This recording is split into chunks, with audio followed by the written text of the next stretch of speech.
today we are going to have MSMF, which is Mazumdar Shah Medical Foundation TBI. So it was started as an initiative by BIRAC under the Bionis program with a vision to foster biotech and medtech innovation ecosystem in India. So we have Mr. Kiran Vuppala here with us representing an MSMF-TBI. Kiran is a dear friend of Headstart, of course. He has supported us in many of our initiatives. We have collaborated in many programs. So he is also an expert in biotechnology and also has wide expertise in various sectors of life science, like food and nutrition, plant biotechnology, medical microbiology, etc. So super to have you here, Kiran. Thanks so much for taking the time to join this. Can we, of course, start this particular session by getting an opening remark about the incubator from you? So if you can touch upon all the amazing things that you're doing, that'll be a great start, and we'll take the conversation forward from there. Thank you. Thank you, Vagesh, and thank you, Headstart, for giving me the opportunity. Thank you for the nice words in terms of the introductions you put across about me. In terms of giving a nudge about the Mazumdar Shah Medical Foundation Technology Business Incubator.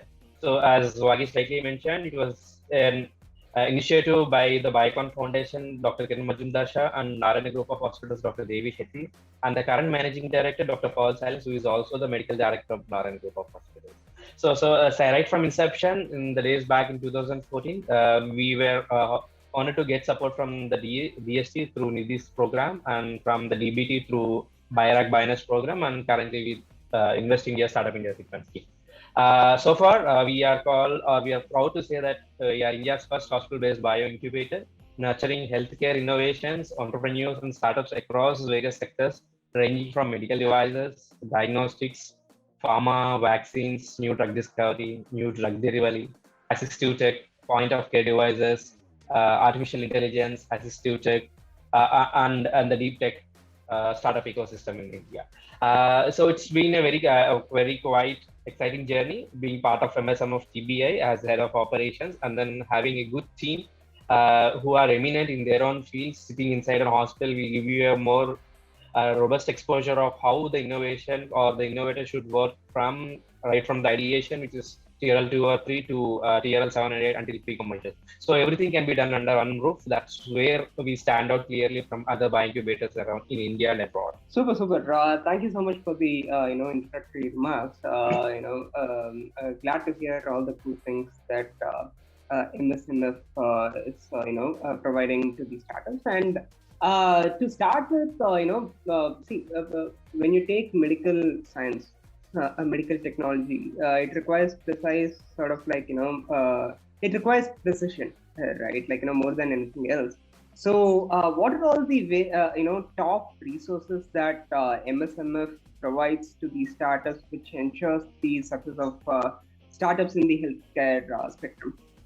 Okay, so as you rightly mentioned, nurturing the startup ecosystem, especially in healthcare or in a different manner, supporting the healthcare innovators right from ideation till the market commercialization has many things involved in it. So you need to be clear about the idea, or who said it is a problem, or is it an unmet need, and then translating into a very commerciable or patentable product, followed by the regulatory nuances, clinical validation, and entering into the market.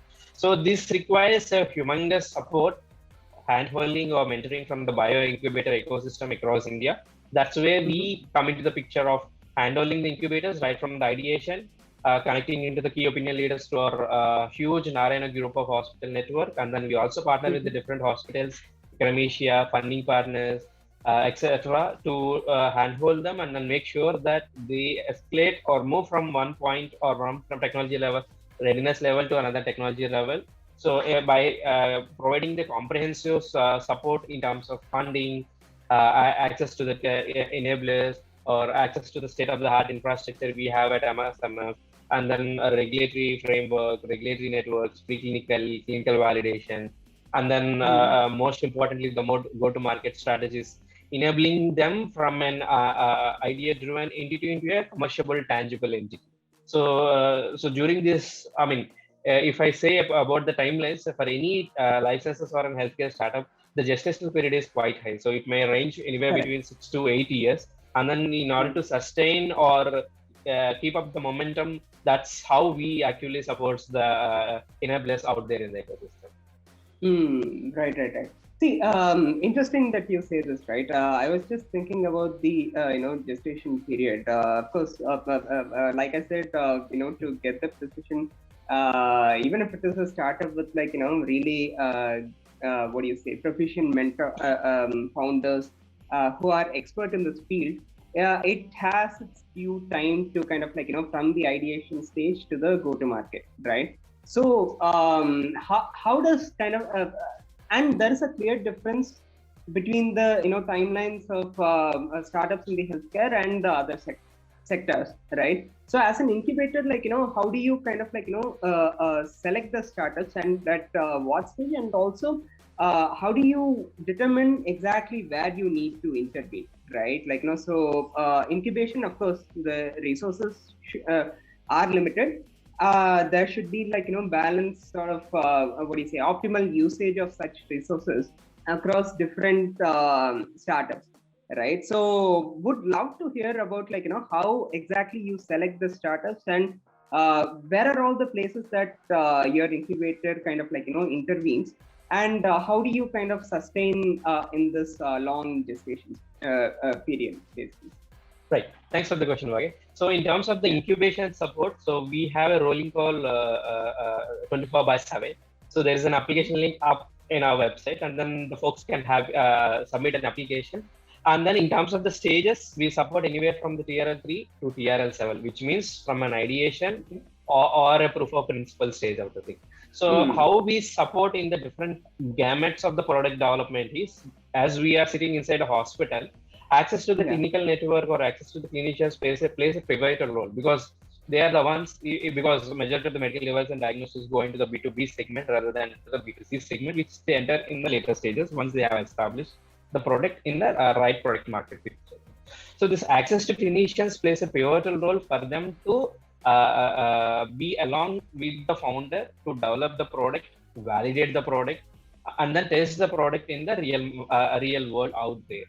So in these stages, anything in the product development, which means access to the infrastructure, access to the key opinion leaders like clinicians, and then jotting down the regulatory framework of the devices, if it's an invasive or a non-invasive, whether it will fall under the CDSCO regulations, or if it is anything in the nutrition space, how does it get aligned with the certifications of the SSSAI, and then how to do the clinical trial. So what would be the time period? So how much invest or the capital the startup founder has to source. So all these things we come in any of these stages. If they're looking for an access to the capital, we pitch it and then we say yeah.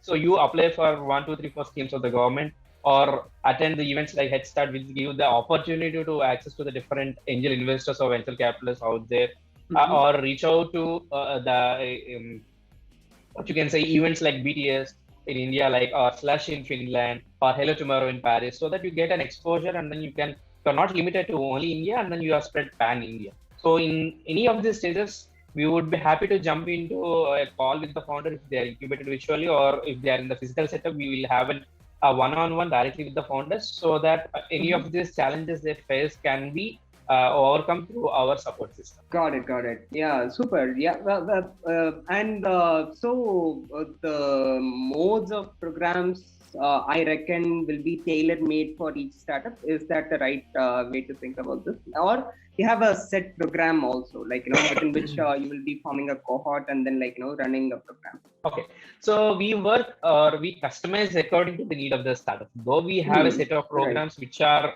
ongoing on a day-to-day basis, but we customize according to the need of the startup. So in terms of the general programs, what we do, I will highlight 2 or 3 for the interest of the time. One is a mentoring clinic.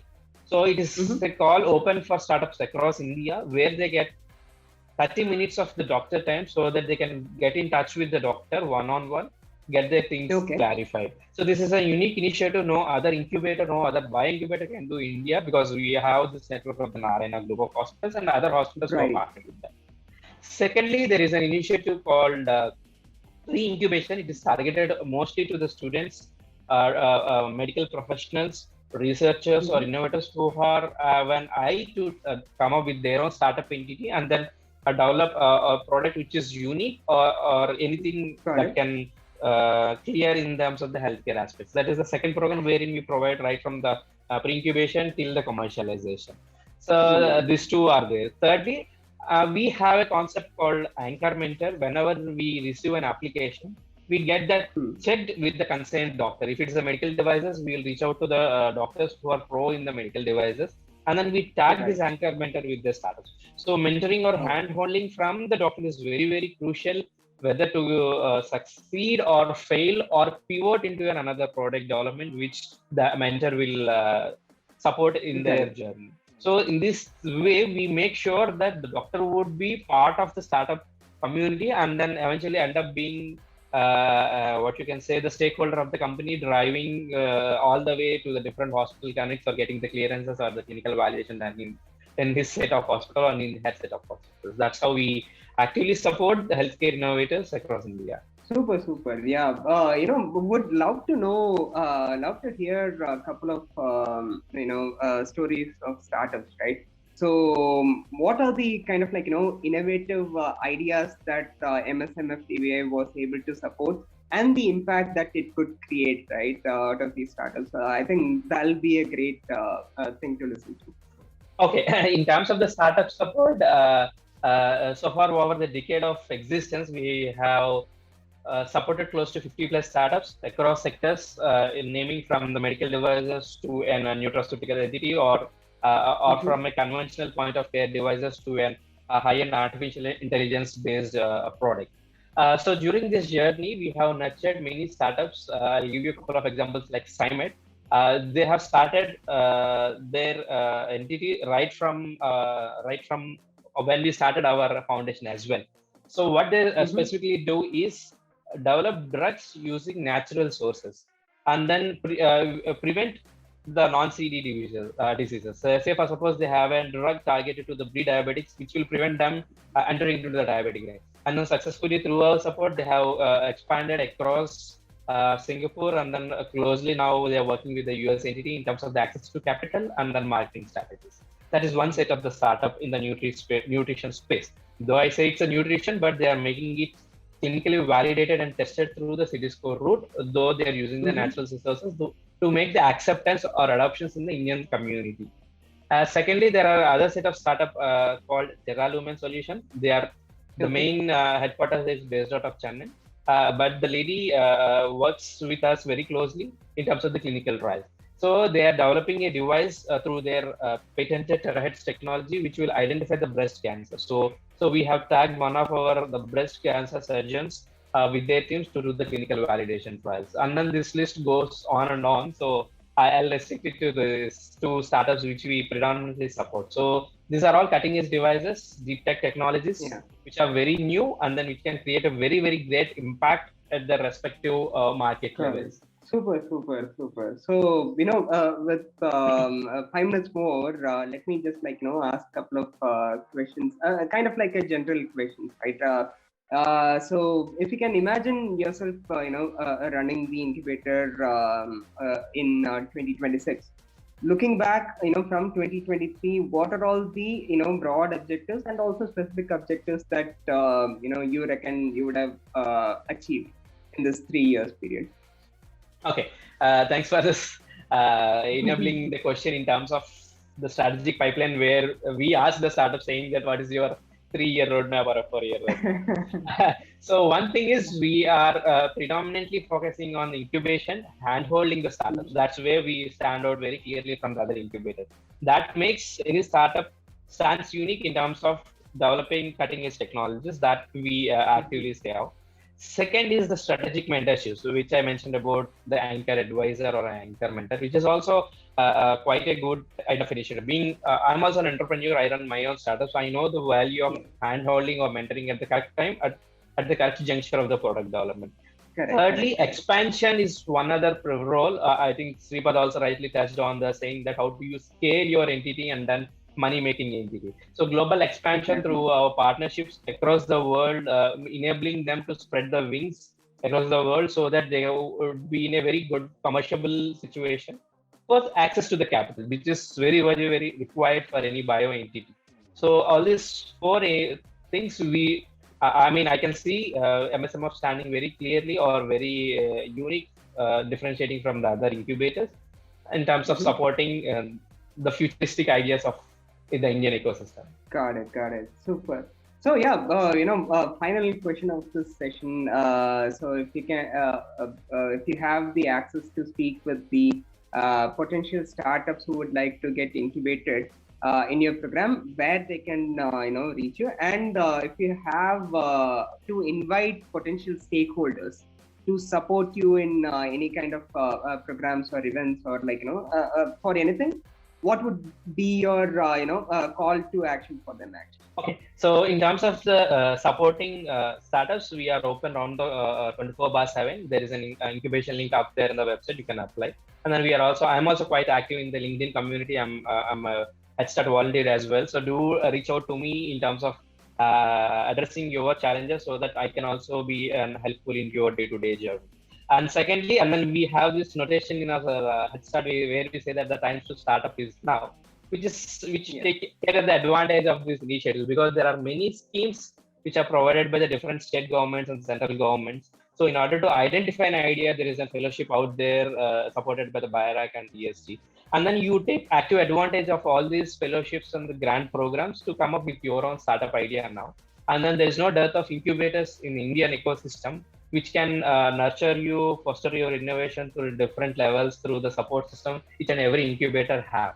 So I would request all the innovators, researchers, or medical professionals who are out there to approach Majumdar Shah Medical Foundation or any incubator which is in their vicinity or which is accessible for them to get the validation of the idea and then progress into the different solutions, and then ultimately seeing the light at the end of the tunnel through the innovative idea where it was flourished from India and then having its potential in the Indian ecosystem and then spreading across the world. Super. Great note to end the section on, Kiran. So amazing conversation for the past 20 minutes.